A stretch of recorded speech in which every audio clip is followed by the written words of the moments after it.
Crefisa oferece Jornal Nacional. Boa noite. Boa noite. O Brasil contabiliza 120 mil mortos pelo coronavírus. No primeiro dia como governador em exercício do Rio, Cláudio Castro se reúne com o secretário da Saúde para falar sobre os casos de Covid no estado. Uma apresentação num dos teatros mais importantes do Brasil chama a atenção para a dificuldade dos artistas durante a pandemia. Um golpe por aplicativo de mensagens provoca prejuízos para parentes e amigos de médicos. No Pantanal, a velocidade assustadora dos focos de incêndio coloca em risco diversas espécies de animais. A morte do astro Chadwick Boseman, o super-herói Pantera Negra do cinema. E as homenagens ao ator que representou personagens marcantes da cultura negra americana. Na Fórmula 1, Lewis Hamilton sai na frente no Grande Prêmio da Inglaterra. E os gols de sábado pelo Campeonato Brasileiro. O Jornal Nacional está começando.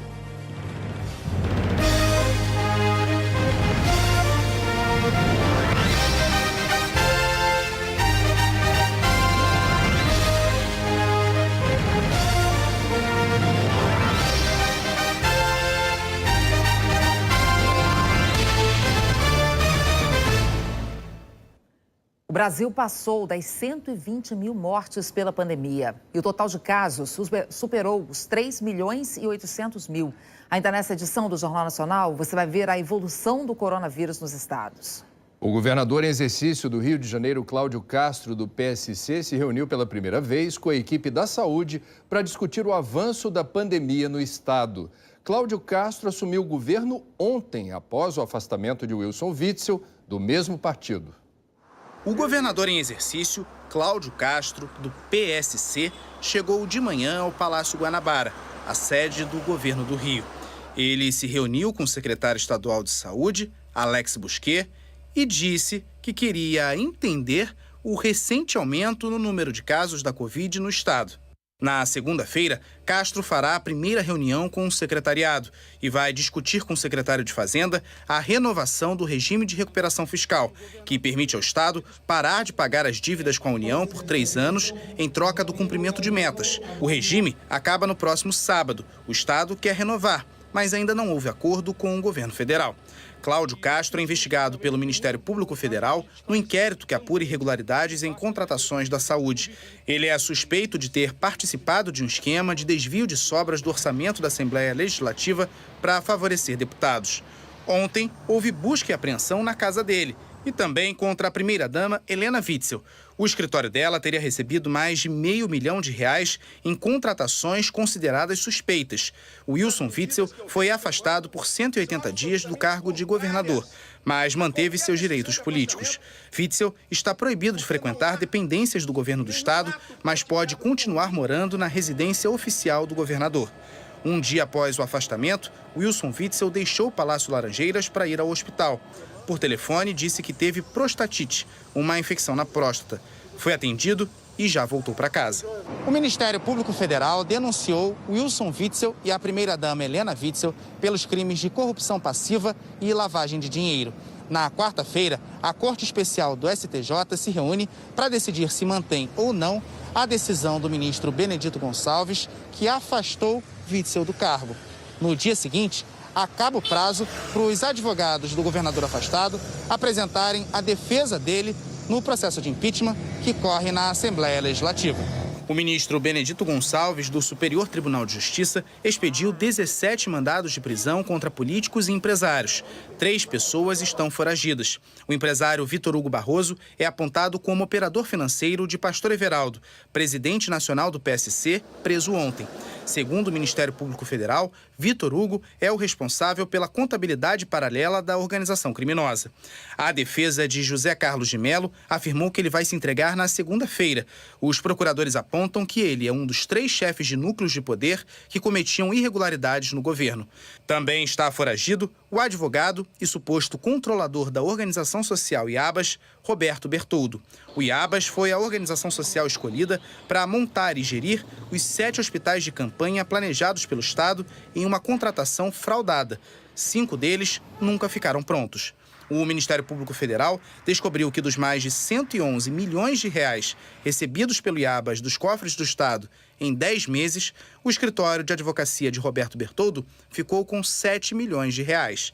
Só que os procuradores não encontraram uma atuação judicial significativa do escritório de Bertoldo. A defesa de Wilson Witzel considerou a decisão de afastamento ilegal e disse que vai recorrer. A defesa de Helena Witzel afirmou que não há nada nos autos que leve a crer que ela tenha concorrido para atos ilícitos, que os contratos não apresentam irregularidades e que os valores recebidos foram por serviços prestados. O governador em exercício, Cláudio Castro, disse que jamais tratou da distribuição de sobras do orçamento da Assembleia Legislativa e que a denúncia não tem base na realidade, pretendendo criminalizar a relação institucional entre os entes federativos. A defesa de José Carlos de Mello disse que a justiça vai se convencer de que não existem fundamentos para a manutenção de sua prisão. A organização social IABAS afirmou que Roberto Bertoldo era advogado da OAS e que o Instituto não tem um proprietário. Nós não conseguimos contato com as defesas de Victor Hugo Barroso e Roberto Bertoldo. Por 10 votos a 0, o Supremo Tribunal Federal decidiu que o uso de máscara é obrigatório em todos os locais públicos do país, como comércio, indústria, escolas e templos. Por causa da licença médica, apenas o ministro Celso de Mello não participou do julgamento. Em julho, o Congresso Nacional já tinha aprovado a lei prevendo essa obrigatoriedade do uso da máscara. Mas o presidente Bolsonaro vetou exatamente o trecho que descrevia os locais públicos. Partidos políticos decidiram, então, levar o tema ao Supremo. Mas logo em seguida, o próprio Congresso acabou derrubando o veto do presidente Bolsonaro ao uso de máscaras em locais públicos. A decisão do STF agora dá mais segurança jurídica à aplicação da norma por estados e municípios. A reabertura de bares, academias, restaurantes e outros serviços obrigou donos de estabelecimentos a controlar com rigor as regras de segurança para evitar contaminação. Antes de comprar o pãozinho, tem que seguir o protocolo. Álcool gel nas mãos e verificação de temperatura. E, claro, máscara, sempre. Mas a Maristela já perdeu a conta de quantas vezes teve que repetir que sem máscara não entra. Que olha, você só aguarda, a gente vai pegar uma máscara pro senhor, você entra, mas eu não vou colocar aí. Então, eles entram, a pessoa entra, coloca a máscara na entrada, depois chega na mesa, tira. Aí a gente tem que vir na mesa e falar, ó, enquanto o senhor não estiver consumindo, o senhor precisa estar usando a máscara, porque é protocolo e a gente precisa seguir à risca. É protocolo sim, mas tem muita gente que ainda resiste. Numa praça em Macapá, um homem se irritou quando levou uma multa porque estava sem máscara. Amassou a multa e jogou fora. O nome dele não foi divulgado. Nesse hotel em Varginha, no sul de Minas, deu até briga. Um cliente ficou bravo quando o recepcionista tentou medir a temperatura dele. Discutiu, jogou o pedestal de isolamento no balcão, derrubou o computador, jogou o vidro de álcool gel e passou a dar socos no recepcionista, que revidou. O advogado do cliente disse que ele foi agredido verbalmente, com deboche e ironia. O hotel desmente. Não adianta perder a cabeça, é pro bem de todos. São medidas importantes, né, para que a gente contribua para não disseminar o vírus, né? Se a gente não pode permanecer o tempo todo isolado, né, mas que pelo menos a gente tome todas as medidas necessárias para não só proteger as pessoas, mas também se proteger. E os comerciantes têm que seguir o protocolo também. A fiscalização pode multar e fechar estabelecimentos que não obedecem. A Prefeitura de Gramado, na Serra Gaúcha, interditou 2 restaurantes que não respeitaram o limite de lotação e o horário de funcionamento. O risco de punição é mais um motivo para enfrentar a cara feia de alguns e manter o rigor. Na prática, comerciantes que fiscalizam o cumprimento desses protocolos estão fazendo bem à saúde dos clientes, dos funcionários e do próprio negócio. O Supremo Tribunal Federal já decidiu que estados e municípios têm o poder de determinar por decreto esses protocolos. A gente tem diferentes Brasis dentro do Brasil, a gente tem diferentes realidades. Cada governador tem autonomia para disciplinar a reabertura ou o fechamento. Se o município quiser ser mais restritivo, ele pode, ele não pode ser mais ampliativo. O que precisa ficar claro para todos os consumidores é que os diferentes estabelecimentos estão fazendo o papel de chatos, no caso, mas isso é para a proteção de todos. 6 parques de Belo Horizonte reabriram hoje para visitação. Eles estavam fechados desde o início de abril. Segundo a Prefeitura, a reabertura está sendo feita de forma gradativa. O número de visitantes é limitado e é preciso fazer agendamento prévio pela internet. Quadras esportivas e parquinhos infantis continuam interditados por tempo indeterminado, assim como as atividades coletivas. Com as medidas de distanciamento social por causa da pandemia, muita gente acabou sendo contratada sem nunca ter colocado os pés no novo local de trabalho. Capacidade criativa, planejamento, autenticidade são qualidades que fazem a diferença e podem colocar um profissional dentro de uma empresa. Essa de recrutamento e seleção tem 90 funcionários trabalhando de casa, 20 contratados nos meses de pandemia. Oi, Luana. Tudo bem? E tem vaga ainda para preencher. Eu saí de um mercado que era mais tradicional para uma coisa de startup e eu acho que foi onde eu me achei. A entrevista com a diretora do RH é a fase final do processo de seleção. Agora, todo na tela. Dá para sentir de longe, da mesma forma como se fosse olho no olho? Dá, com certeza. Porque você tá olho no olho com a pessoa, tudo bem. Você tá atrás da telinha, mas a experiência é a mesma. Eu digo que até maior, porque você entra na casa da pessoa. Eu acredito que dá para sentir muito essa parte humana, você conhecer realmente a pessoa. Foi uma adaptação para as empresas. Já aconteceu de ter gato participando da entrevista, de cachorro. Teve candidato que estava no celular, acabou o 4G, teve que resolver, a gente terminou por telefone. Então é se adaptar. Você está junto, se adaptando e entendendo o lado da pessoa também. Os dados mais recentes de recrutadores mostram que em julho as contratações à distância cresceram 49,91%. Foram 14.828 novos colaboradores, o maior volume desde o início do levantamento em março. O varejo foi o que mais contratou de longe, seguido de saúde, serviços, construção civil e educação. Disputas acirradas num momento em que o desemprego no país passa de 13%, segundo o IBGE. A contratação à distância se destaca nesse deserto de vagas do mercado de trabalho. Cresceu na pandemia o número de profissionais selecionados, admitidos e integrados ao time sem nunca pisar no escritório da empresa. É que o contato com o colega, o papo de corredor e até a pausa para o café, além daquela reunião mais séria, a portas fechadas com o chefe, estão acontecendo em outro lugar. Sobre aquele fornecedor que só tinha uma nota? Eu sou uma das mais novas funcionárias de uma equipe que eu ainda não conheço pessoalmente, nem a minha chefe eu conheço pessoalmente. E eu me sinto muito mais parte dessa empresa, que, diferentemente, eu conheci todo mundo online, do que eu me senti em muitas empresas que o processo foi tradicional. Também de casa, o sócio do escritório de advogados acompanha a contratação de estagiários.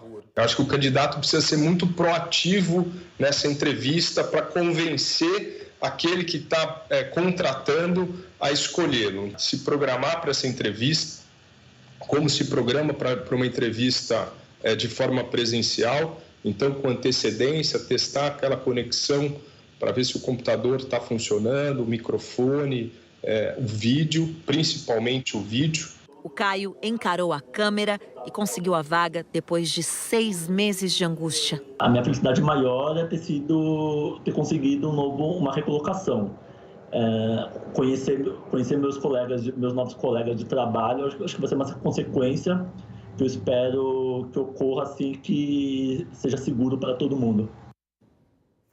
E o Teatro Castro Alves, um dos mais importantes do país, serviu de espaço para artistas chamarem a atenção sobre as dificuldades do setor durante a pandemia. São praticamente 180 dias sem apresentações e nem mesmo uma perspectiva. Só na Bahia são mais de 150 mil profissionais do mercado de entretenimento.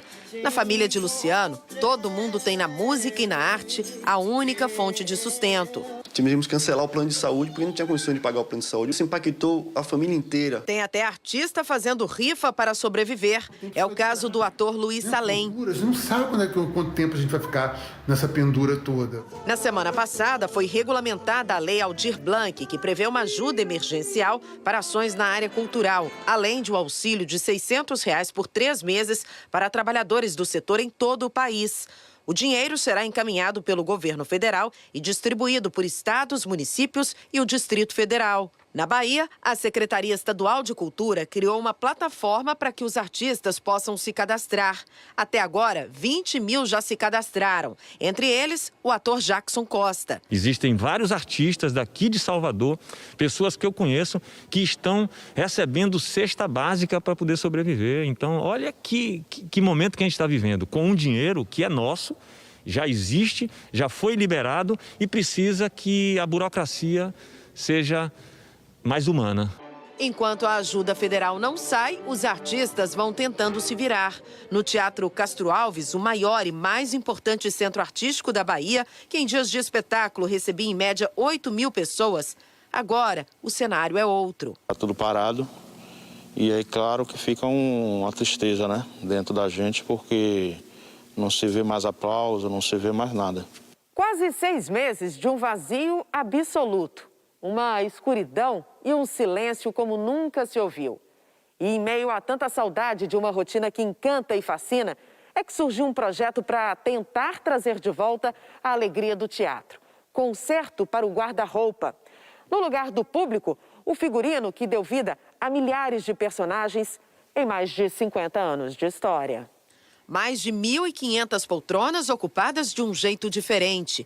O acervo das peças que já foram encenadas virou plateia.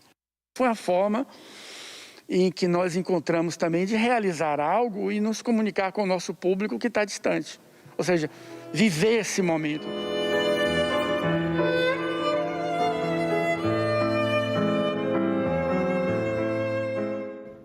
Sobre o auxílio emergencial para artistas e trabalhadores da cultura, a Secretaria Especial de Cultura do Governo Federal afirmou que a Lei Aldir Blanc dá prazo até o dia 11 de setembro para a liberação do dinheiro. Um novo golpe por aplicativo de mensagem está fazendo muitas vítimas, principalmente médicos. Imagina que você me conhece. Somos parentes ou amigos que costumam conversar, trocar mensagens em um aplicativo. Aí um dia você recebe uma mensagem de um novo número, mas com uma foto minha. A mesma foto que eu uso aqui no perfil do aplicativo. E em seguida um texto dizendo: olá, sou eu aqui, o Mário, agora estou usando esse novo número. É assim que começa o golpe. Os criminosos tentam induzir a vítima a acreditar que está conversando com uma pessoa conhecida. Aconteceu com esse médico. O golpista mandou mensagem para uma amiga. E depois de algumas mensagens veio o pedido para fazer um pagamento, alegando que ele já tinha excedido o limite do dia para fazer transferências bancárias. O golpista enviou os dados da conta, mas antes de transferir, ela ligou para o número antigo do médico e descobriu a fraude. Mensagens iguais foram enviadas para os irmãos dele. Foram 7 tentativas de aplicação de golpe em pessoas próximas a mim, através de criação de perfis falsos. As mensagens seguem sempre o mesmo padrão. Essas chegaram no telefone deste homem que não quer se identificar. Ele é pai de um médico e caiu no golpe. Fez 5 transferências, no total, R$30 mil. Você tá onde? Ele falou, tô na clínica. Tô precisando um favor teu. Meu limite excedeu para tirar dinheiro hoje, preciso pagar com urgência um fornecedor e não tem como. O delegado de crimes cibernéticos diz que outros profissionais já foram vítimas do golpe. Mais recentemente, os médicos são o alvo principal. Uma vez por dia a gente registra uma ocorrência dessa. A grande maioria desses casos, mais de 90% deles, são de criminosos que estão atuando fora do estado do Espírito Santo. Além de observar muito bem o conteúdo da mensagem, esse especialista em segurança digital diz que é fundamental sempre ligar para o número antigo da pessoa que está pedindo dinheiro e atenção ao que é divulgado nas redes sociais. Neomiclonagem, na verdade, é alguém se fazendo passar por você usando um número novo. Cuidado com os dados, fotos, informações pessoais, de comportamento, hábitos que você tem e número de telefone, obviamente, e e-mail, porque isso vai dar chance do golpista ter uma narrativa parecida com a sua. Um novo tiroteio na zona central do Rio de Janeiro deixou mais um morador ferido. Samuel Pereira de Almeida levou um tiro na barriga. O estado de saúde dele é estável. Samuel é morador do Morro da Coroa e, segundo a polícia, foi atingido durante um tiroteio entre traficantes. O complexo do São Carlos está em conflito desde quarta-feira, quando bandidos rivais tentaram invadir a favela. Desde então, 5 pessoas já morreram. Entre elas, uma mulher que levou 2 tiros de fuzil ao proteger o filho. Em Brasília, um incêndio num dos maiores hospitais particulares da capital assustou a equipe médica e os pacientes. O fogo começou num aparelho de ar-condicionado na cobertura do prédio. Imediatamente, a direção do Hospital Santa Luzia começou a remover os pacientes. Eles foram levados para o estacionamento até que os bombeiros controlassem as chamas. Ninguém ficou ferido. Os pacientes que estavam na UTI ou em cirurgia não precisaram ser removidos. O hospital já voltou a funcionar normalmente. Incêndio também numa comunidade da zona leste de São Paulo, mas que nesse caso terminou em tragédia. O fogo matou um menino de 9 anos de idade. Pelo menos 50 barracos que ficavam sob um viaduto foram destruídos. A prefeitura vistoriou o local e constatou que não houve danos estruturais. De acordo com os vizinhos, uma vela acesa num dos barracos pode ter provocado o incêndio. Os bombeiros afirmam que as chamas atingiram uma área de 1.000 metros quadrados. Os repórteres do Fantástico vão trazer novos detalhes do caso Flor de Lis. Olá, boa noite. Novos depoimentos em vídeo revelam o passo a passo do assassinato do pastor Anderson do Carmo, marido de Flor de Lis. Essa semana, a deputada federal e também pastora foi denunciada como mandante do crime. Tirou quantas vezes? Na minha cabeça foi umas 6. Claro que a Flor de Lis tem a ver com isso. Levou? Tem que pagar. Investigação internacional. Por onde entram as toneladas de mercúrio que alimentam os garimpos ilegais da Amazônia? Garimpo é um local sem lei. Esta mulher, uma especialista em cervejas, denuncia. Foi vítima de mensagens ofensivas e racistas em um grupo formado só por homens cervejeiros. Isso não é fácil, mas eu não vou me calar. Está fazendo 6 meses que a pandemia chegou ao Brasil. E o que se aprendeu sobre o vírus ao longo desse tempo? E essa semana surgiu o primeiro caso confirmado de reinfecção pelo coronavírus. A gente vai falar agora com um dos autores desse trabalho que está tendo tanta repercussão. A vida selvagem pede socorro. Por que esses 2 rinocerontes precisam ser vigiados por guardas armados? É o último episódio da Viagem aos 7 Mundos. É natureza. É fantástico, às 8 da noite, depois do Faustão. Nosso domingo juntos. A seguir, os Estados Unidos reduzem a cota de importação do aço brasileiro. Uma viagem pela Transpantaneira mostra o estrago provocado pela velocidade das chamas que atingem a região.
O calor, a seca e os ventos ajudam a aumentar a velocidade das chamas que destroem grande parte do Pantanal. A repórter Eunice Ramos percorreu a estrada que corta a região e mostra o impacto do incêndio na vegetação e nos animais. Do alto dá para ter uma dimensão da área atingida pelas queimadas ao longo da Transpantaneira, estrada que corta o Pantanal de Mato Grosso. Por aqui não chove há mais de 3 meses. A vegetação está tão seca que o barulho das chamas se ouve à distância. Nessas condições, o fogo se espalha com facilidade, engolindo tudo pela frente. Os animais correm desesperados. Muitas espécies estão em época de reprodução e abandonam os ninhos quando as chamas se aproximam. O impacto é imenso. Esse período de reprodução vai sofrer em cadeia, né? Nós vimos vários animais que foram queimados e a gente acredita que tem mais ainda que estão sofrendo por causa do fogo. Tanto asfixiado e também por falta de alimento. E isso afeta toda a cadeia alimentar. Além do estrago na natureza, o incêndio no Pantanal também traz prejuízos financeiros. Aqui dá para a gente ter uma ideia, olha só. Empurrado pelo vento, o fogo veio nesta direção com rapidez e destruiu a ponte. Um transtorno para os moradores da região.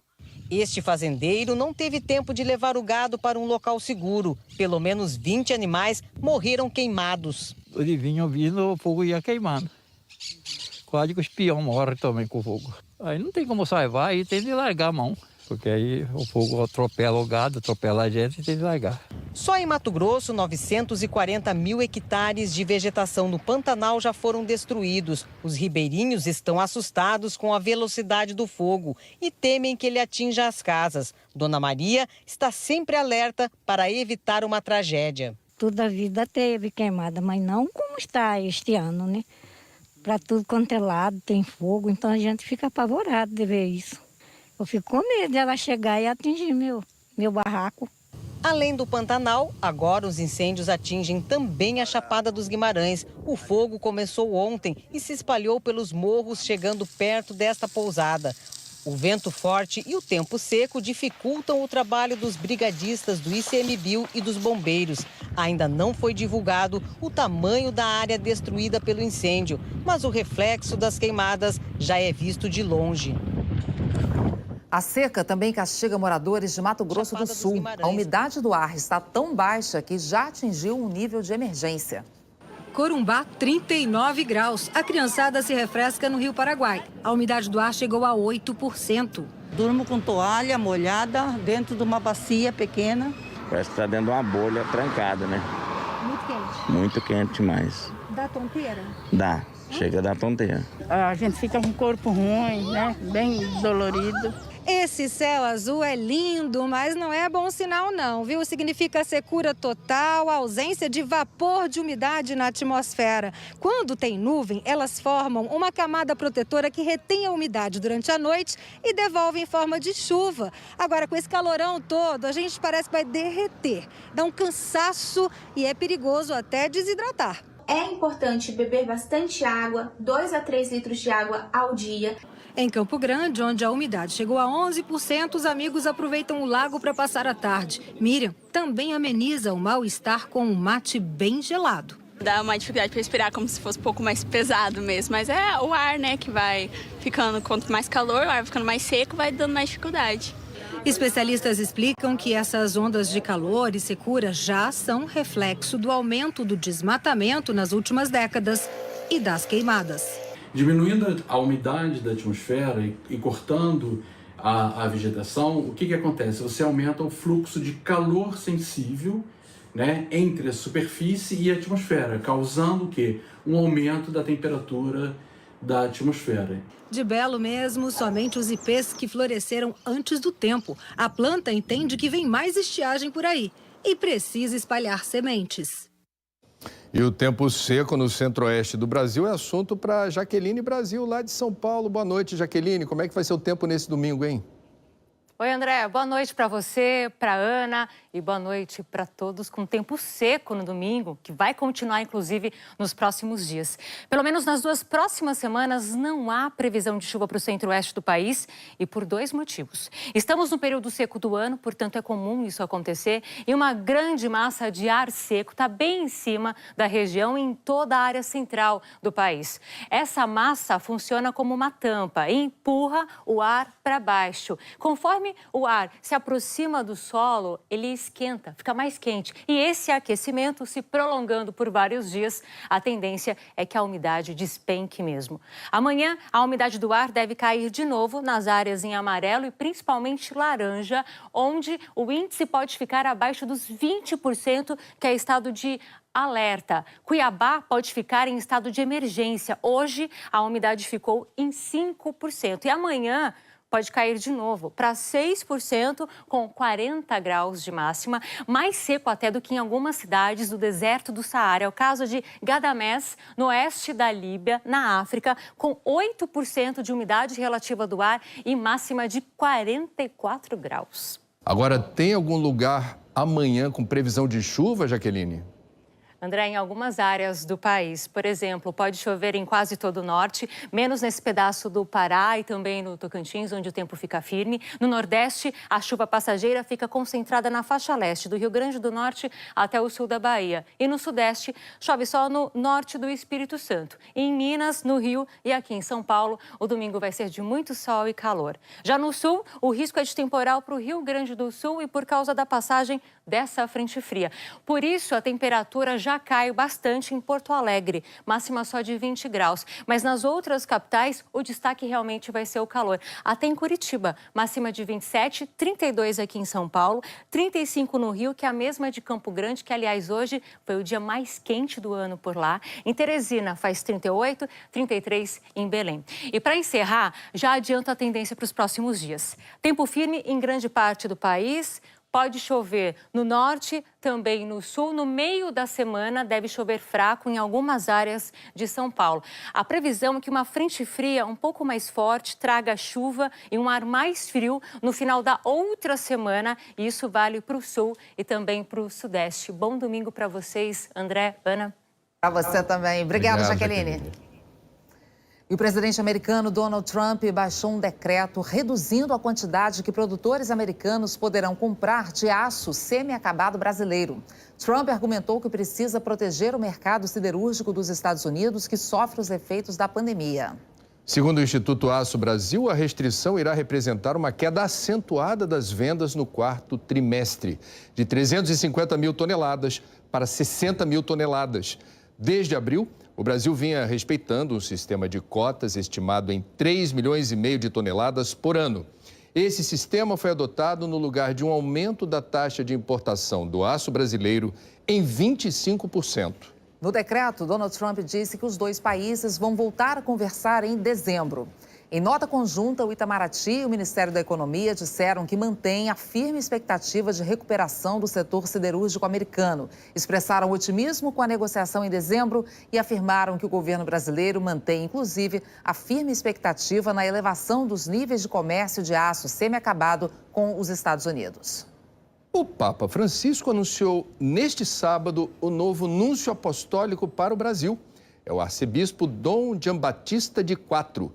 Ele será a mais alta autoridade católica no país, em substituição a Dom Giovanni Daniello, que vai para a Rússia após 8 anos no cargo. Dom Giambattista era o representante máximo da Igreja Católica na Índia e no Nepal, onde estava desde 2017. Milhares de mulheres saíram às ruas da capital de Belarus neste sábado, carregando bandeiras, flores e balões em mais um protesto contra o governo. Na manifestação chamada de Marcha da Solidariedade, elas voltaram a pedir a renúncia do presidente Alexander Lukashenko. Há 26 anos no poder, Lukashenko é acusado de fraudar a eleição do último dia 9. Dezenas de jornalistas estrangeiros tiveram as credenciais cassadas e não puderam acompanhar a manifestação. Repórteres do país também sofreram ameaças. A seguir, a morte do ator americano Chadwick Boseman, aos 43 anos. E as homenagens de atletas pelo mundo e no futebol brasileiro ao super-herói Pantera Negra do cinema.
Morreu em Los Angeles, na Califórnia, o ator Chadwick Boseman, o astro de Pantera Negra no cinema. Ele tinha 43 anos. Carisma, força, gentileza. Chadwick Boseman teve uma carreira curta, mas sempre brilhou. Antes de seu papel mais conhecido em Pantera Negra, ele representou no cinema vários pioneiros entre os negros americanos. Começou com o primeiro jogador de beisebol negro, Jackie Robinson, no filme 42, A História de uma Lenda. Boseman foi uma revelação. Quase sempre em silêncio, ele passa a força do personagem.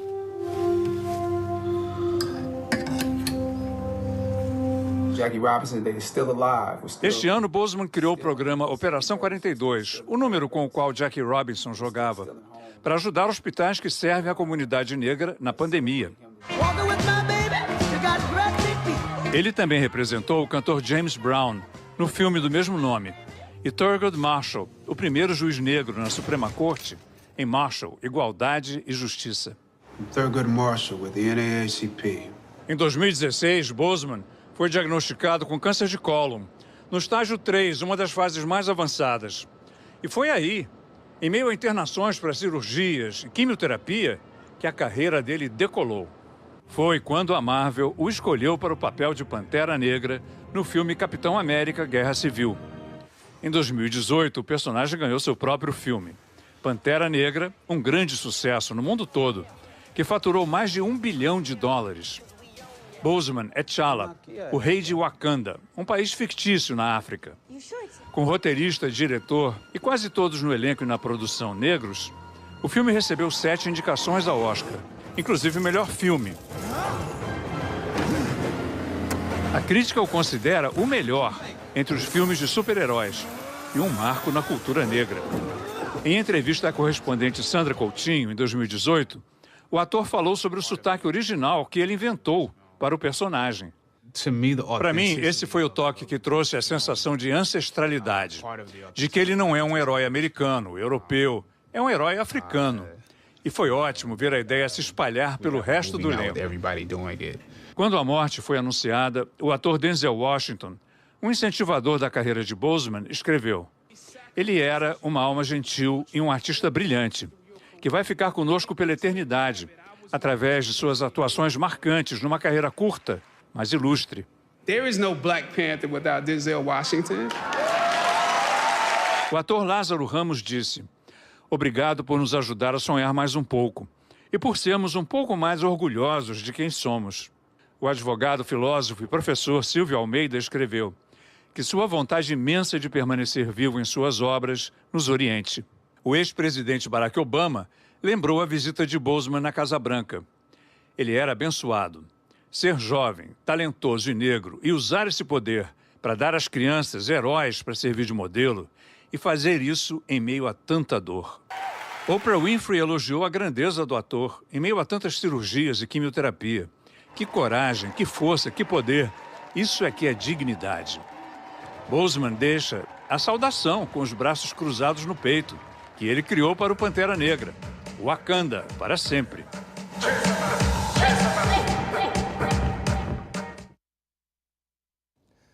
O ex-campeão de Fórmula 1, Lewis Hamilton, prestou um tributo ao ator Chadwick Boseman depois de conquistar a pole position do Grande Prêmio da Bélgica. A Globo transmite a corrida ao vivo amanhã, a partir das 10 da manhã, horário de Brasília.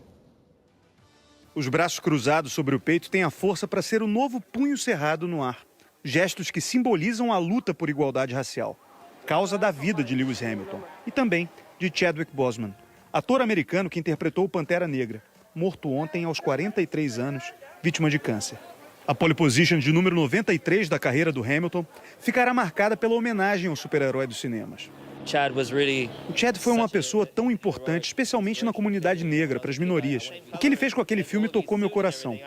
Notei hoje que o meu capacete é da mesma cor do uniforme dele no filme. Então eu acho que de alguma forma eu estava vestindo a roupa de rei dele hoje, disse.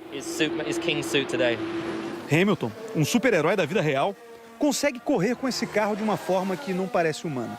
1 minuto, 41 segundos, 252 milésimos é a volta mais rápida registrada na pista de Spa-Francorchamps desde que ela passou a ter 7.004 metros, em 2007. Meio segundo abaixo do tempo do companheiro de time, Valtteri Bottas, com um carro exatamente igual nas mãos. O outro piloto da Mercedes não fez nenhuma volta limpa, sem cometer erros. E por isso, o Max Verstappen da RBR ameaçou a segunda posição no grid. A classificação mostrou que a vantagem do Lewis Hamilton da Mercedes para os outros carros ainda é muito grande. O que pode mexer um pouco com esse cenário é pista molhada. Obviamente, a RBR do Max Verstappen não tem como fazer isso com seus funcionários. Então, resta ao holandês fazer a dança da chuva. Os meus conterrâneos aqui da região vão ficar andando em torno do circuito amanhã. Acho que eles vão usar umas varinhas mágicas na pista. Seria bom para apimentar um pouco as coisas, brincou Verstappen, que nasceu em Hasselt, a 80 quilômetros de Spa. A primeira fila do Grande Prêmio da Bélgica terá as Mercedes de Lewis Hamilton e Valtteri Bottas. Max Verstappen, da RBR, vai largar em terceiro e Daniel Ricciardo, da Renault, em quarto. Alex Albon, da RBR, e Esteban Ocon, da Renault, estarão na terceira fila. Homenagens a Chadwick Boseman também em outras modalidades esportivas. Na final da Supercopa da Inglaterra, o atacante Aubameyang do Arsenal, que foi campeão sobre o Liverpool, comemorou como super-herói Pantera Negra. O brasileiro Leandro Damião repetiu o gesto ao marcar um gol pelo Kawasaki Frontale no campeonato japonês. Depois de 3 dias de paralisação pelo boicote feito por jogadores por causa da violência policial contra negros nos Estados Unidos, a NBA, Liga Americana de Basquete, voltou hoje, com mais protestos contra o racismo e uma homenagem a Chadwick Boseman. O Esporte Espetacular de amanhã vai exibir uma reportagem especial sobre a passagem conturbada de Ronaldinho Gaúcho pelo Paraguai e trazer detalhes da investigação que levou o ex-jogador à prisão. Olá, boa noite. 171 dias no Paraguai. Como foram esses meses na vida de Ronaldinho Gaúcho? Falamos com amigos, pessoas que estiveram com ele em Assunção e vamos mostrar como anda a investigação sobre o caso dos passaportes adulterados. Uma relação histórica do futebol mundial prestes a ter um ponto final. Os detalhes da provável saída de Messi do Barcelona. Jogadores da NBA se unem contra o racismo. Quais as lições desse movimento para o esporte no Brasil e no mundo? E as finais dos estaduais. Em Minas, Jorge Sampaoli tenta quebrar um jejum. No Sul, tem Grêmio e Caxias. Um duelo que há 20 anos revelou o Tite para o futebol brasileiro. O Esporte Espetacular é amanhã, logo depois da Fórmula 1. A gente se vê. Vamos agora aos gols do sábado pelo Brasileirão. No Rio de Janeiro, Thiago Galhardo fez 1-0 para o Internacional sobre o Botafogo.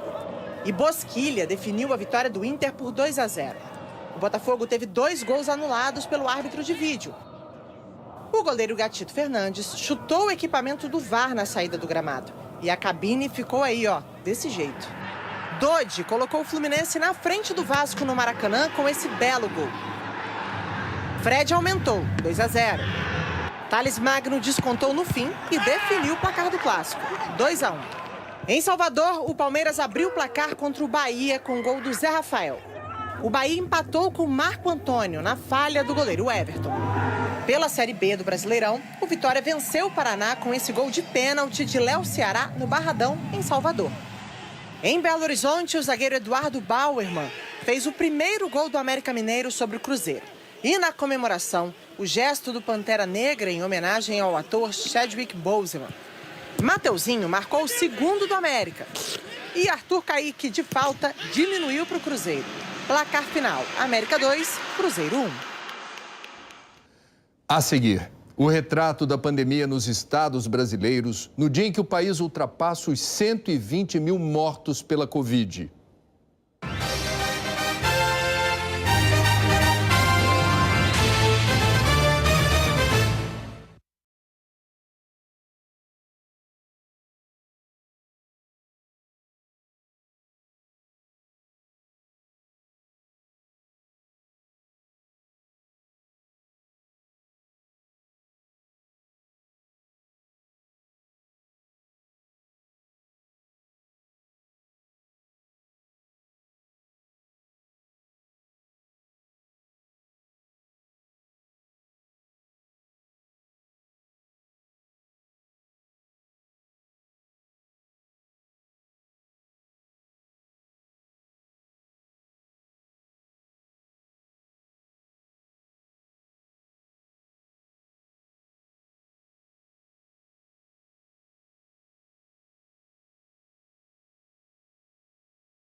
Cidades brasileiras passaram a adotar um procedimento que dá mais controle sobre o avanço da pandemia: o rastreamento de pessoas que tiveram contato com quem foi contaminado. A proteção da geografia não ajudou por muito tempo. O coronavírus demorou, mas chegou, assustando os interiores do Brasil. Araxá, no Triângulo Mineiro, tem 120 mil habitantes. Monitorar e colher exames do tipo PCR em cada caso suspeito, seus familiares e contatos, tem sido a estratégia usada para evitar que a Covid se alastre. De 2 meses para cá, onde nós intensificamos esses exames, nós aumentamos aí 280% de exames. E de 1.600 pessoas monitoradas, nós conseguimos chegar aí a 94 pessoas assintomáticas que no rastreamento nós identificamos. Então, se a gente for pensar que uma pessoa transmite para 1 ou 2, o tanto que nós conseguimos aí bloquear essa disseminação. A empresa de mineração CBMM patrocina o monitoramento, que conta com 20 profissionais que fazem o rastreamento e os contatos diários. Melhorou a dor de cabeça? O Lucimar é cozinheiro e a Graziela, técnica de enfermagem. Trabalham com o público e ficaram preocupados com os filhos quando testaram positivo para a Covid. O monitoramento com exames da família inteira tranquilizou o casal. A gente ficou bem preocupado, né? Com medo deles pegar, mas depois que eles falaram pra gente que eles iam fazer o teste, aí eu fiquei bem tranquilo. Os exames dos meus filhos foram esses que já marcaram e a gente já foi pré-agendado. É bem importante o monitoramento, né? Desde o início da pandemia, países que testaram muito, identificaram e isolaram os casos suspeitos foram mais eficientes em conter o avanço da doença. Aqui no Brasil, passados 6 meses, ainda são poucas as iniciativas de monitoramento. A Universidade Johns Hopkins estabeleceu como ideal o monitoramento de todas as pessoas que tiveram contato até 2 dias antes do doente manifestar sintomas. A cidade de Nova York, por exemplo, contratou 3.000 pessoas só para fazer esse rastreamento. Todo o estado de São Paulo tem 7.500 profissionais de vigilância epidemiológica e atenção básica. O Comitê Paulista de Contingências do novo coronavírus chegou a fazer marcação cerrada dos primeiros casos e seus contatos. E a tosse seca? A tosse seca ainda continua. Sem fôlego para continuar no mesmo ritmo, o governo do estado iniciou um projeto piloto de monitoramento mais firme. São Bernardo do Campo é uma das 3 cidades que já estão usando a plataforma que facilita o trabalho dos agentes. Nós vamos até a casa dessa pessoa e testamos toda a família, tá? Além deste, você pega também os outros contactantes. Em alguns casos, você recomenda o seguinte: fique em casa, tá? Se você não tem sintoma, não tem nada, a gente vai encaminhar um documento para que ele apresente no serviço ou na escola, no que quer que seja. A ideia é que a gente evite o alastramento da doença. O epidemiologista Júlio Croda, da Fundação Oswaldo Cruz, diz que é fundamental o autoisolamento em casos suspeitos, o reforço dos cuidados de distanciamento e higiene e que os governos invistam em monitoramento com exames de PCR, que revelam quem está com o vírus ativo. As ações de isolamento, principalmente de casos e contatos, têm que ser feitas precocemente, justamente para evitar a transmissão. Nós ainda temos pouca testagem por 1.000 habitantes comparado com outros países. Então é necessário um esforço do município, do estado e do governo federal para ampliar essa testagem no momento que nós estamos flexibilizando a maioria das atividades. E como a gente disse no início dessa edição, o número de mortos pela pandemia aqui no Brasil passou de 120 mil. Márcio Gomes traz os dados atualizados do consórcio de veículos de imprensa. Márcio, boa noite. Oi, Ana Paula, André, boa noite para vocês, boa noite a todos que nos assistem. Os números apurados pelo consórcio junto às secretarias estaduais de saúde registram 904 mortes nas últimas 24 horas e o total de óbitos desde o começo da pandemia, 120.498 mortes por Covid-19 aqui no Brasil. Foram confirmados entre ontem e hoje 38.302 novos casos da doença. O total de casos agora no Brasil está em 3.846.965. Vamos aos gráficos. A média móvel de mortes está hoje em 889 mortes em média nos últimos 7 dias. Mortes diárias, uma queda de 8% em relação à média de 14 dias atrás. Nós continuamos abaixo das 900 mortes em média por dia. Ontem, no Rio de Janeiro, você deve lembrar disso, não havia enviado seus dados, havia dúvida se essa média seria a mais real, a mais fiel, e nós, inclusive, fizemos essa ressalva aqui no Jornal Nacional. Mas hoje, mesmo com os dados do Rio atualizados, nós mantivemos a média abaixo de 900 mortes. É a menor média móvel desde o dia 23 de maio. Da média móvel de mortes, vamos para a média móvel de casos, que está hoje em 37.752 novos casos surgindo por dia em média, uma queda de 13% em relação à média de 14 dias atrás. Vamos ver agora no mapa a situação de todos os estados. 3 estados estão com a média de mortes em alta. São eles Rio de Janeiro, que está no seu 10º dia seguido com tendência de alta na média móvel de mortes, Amapá e Tocantins. As maiores altas foram registradas no Amapá e no Rio de Janeiro. 12 estados aparecem com estabilidade, porque não registraram uma variação maior de 15% na média móvel. Isso para mais ou para menos. São eles Rio Grande do Sul, Minas Gerais, São Paulo, que mesmo aqui na estabilidade alcançou hoje a marca de 29.944 mortes desde o começo da pandemia, Goiás, Mato Grosso do Sul, Pará, Rondônia, Bahia, Maranhão, Piauí e Rio Grande do Norte. Goiás e Mato Grosso do Sul estavam em alta e vieram aqui para a estabilidade, enquanto Mato Grosso e Piauí estavam em queda e hoje aparecem aqui na zona amarela do mapa, que denota a estabilidade. 11 estados e o Distrito Federal estão com redução na média diária de mortes.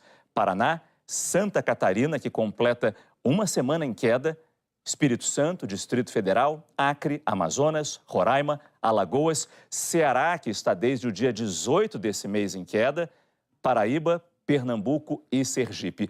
As maiores quedas foram registradas em Roraima e em Santa Catarina. Paraíba estava em estabilidade e agora veio para a queda. Você tem um mapa detalhado do seu estado em g1.com.br/coronavírus. Ana Paula, André, com vocês. Obrigada, Márcio. O Jornal Nacional termina com o nosso respeito às famílias das mais de 120 mil vítimas brasileiras do coronavírus.